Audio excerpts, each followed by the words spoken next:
Jungle Book is a lasting gem in the Disney crown. Have a banana. It had a sense of perfection within itself. As an animator, it's probably the greatest film in terms of character development and how characters play against one another. Cool. The animators poured their whole heart and soul into every scene in that movie. I love The Jungle Book. I love it for its vitality, for its vivacity, for its sheer outrageousness. Walt got something out of us that we didn't even know we had. Walt's holy grail was to make great pictures. Walt, he put his fingers on the total theme of a picture in a story so quickly. It influenced me all the way to go for the simple story and strong characters. You want to know something? We're good sparring partners. I had no idea, I'm sure he didn't either, that this was going to be the last animated film he'd ever make. It just embodied so many of the beliefs and the feelings that Walt wanted to imbue to the people. He poured himself into every sequence. Hey! It would be impossible not to look at Jungle Book and say, yes, of course, you can see it's got Walt's fingerprints all over it. I think Walt had that genius of being his own best audience, and then a genius in executing his vision of what this medium could do. He was inspiring a group of artists who never done it before. Walt attracted strong personalities, great talents, and individualists like Bill Peet. Bill Peet's one of the greatest story men that ever lived, someone who Walt had leaned on towards the end when his attention was being split by the parks and all of the things that Disney was getting into. He had worked there since the 1930s, and he was really Walt's ace story man. His fingerprints are all over all the Disney classics as a story man from pretty much Pinocchio on. He had a sense of structure that was very helpful in an animated film. Whenever there was a story problem, Walt would take it to Bill Peet. I'm sorry, but I need your help. I was taken. As Walt developed other interests in Disneyland and live-action pictures, Bill Peet's skill in developing animated story actually freed him up to do other things. Bill Peet single-handedly storyboarded the 101 Dalmatians. It wasn't done that way. Disney never had one person do the screenplay. When they delivered the script, Disney said, great, go make it. And he really kept his hands off that film through the story process.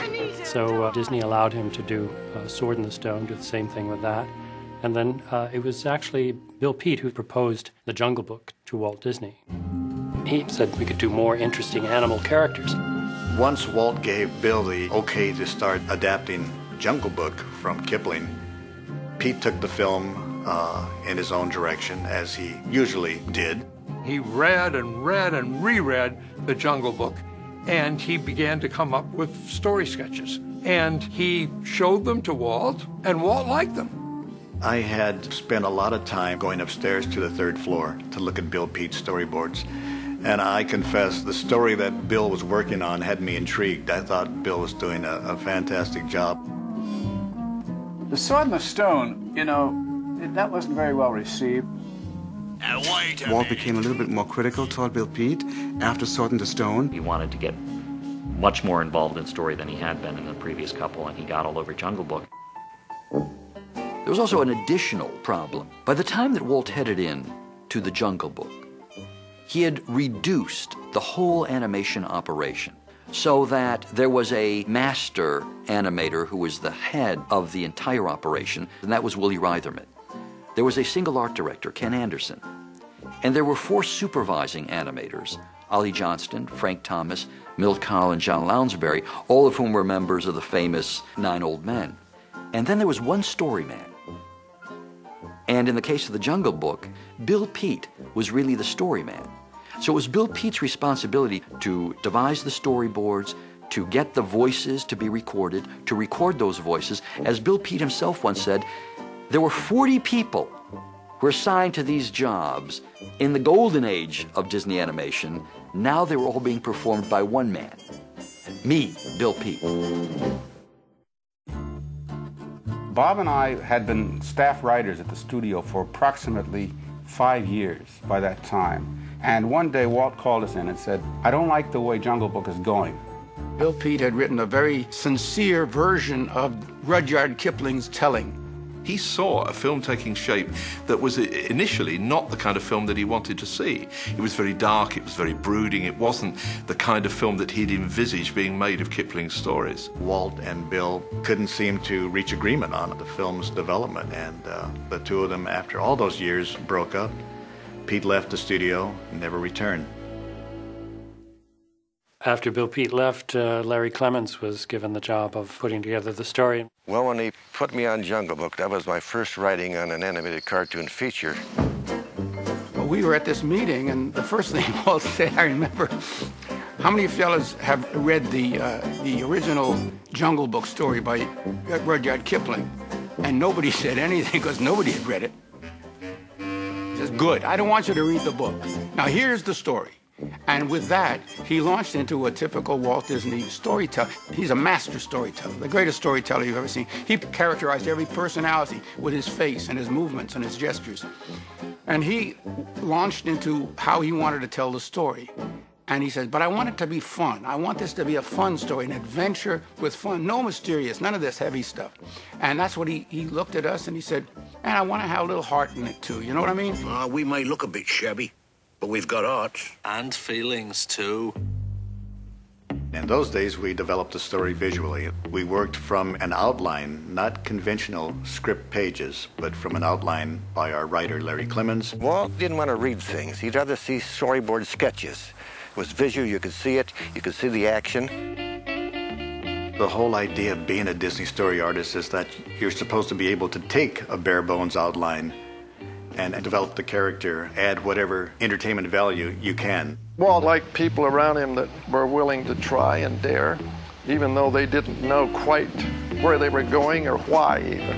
But most of all, he stressed personality. You better believe it, and I'm loaded with both. When Walt Disney visited a project, he changed the project. And perhaps the most dramatic way in which he changed the project was with Phil Harris. We went through a lot of bears before we got Phil, and none of them seemed to be right. And finally, Walt says, "Why don't you try Phil Harris?" And of course, some of the animators said, "Phil Harris in a Rudyard Kipling film?" And Walt says, "Why not? We're going to make our own Jungle Book, and we'll do it our way." You better believe it. Once Walt had heard the audition, Walt went bananas. He loved it. It was one of those things that kind of triggered things in Walt and got him excited. Walt cared most about entertainment, and I think it shows in how the story was worked out. We'd start with the main sequence in the middle of the picture, not the beginning, where all the main characters in it. We'd learn our characters, and then from there we'd expand either way. Nice footage that flowed and was very entertaining, but we had no tiger in the picture yet. The tiger? Sooner or later, Mowgli will meet Shere Khan. I suggested to Walt in this meeting, don't you think this is a good time to just get an outline here so we know where we're heading? Walt said, "You guys don't worry about that icky, sticky story stuff. You leave that to me." He wanted to get in closer on the characters. The story, the plot was of secondary importance to him. Jungle Book was very difficult for me to work on. I just never knew where I was or what was going on. Nobody knew at that certain point how to finish the storyline, because the relationship between Baloo and the boy was so strong now that how could you possibly have Baloo acquiesce to letting the boy go into the man village? And then they got to the end of the film and they didn't have an ending. So at one meeting, apparently Walt said, well, why not have the little girl from the village entice Mowgli? Ollie Johnston, who was supposed to animate that, was appalled. He thought that was a terrible ending. Ollie was telling later on, and the more he thought about it, the way he would do it, the more he really got into it and found a really sensitive way of doing that. You know, it's very casual and, I don't want to say tasteful. And that's the love story. It is a little tenderness, a little sweetness, and also the bittersweet idea of the fact that Baloo really wants the boy to come with him, but he and Bagheera go off together.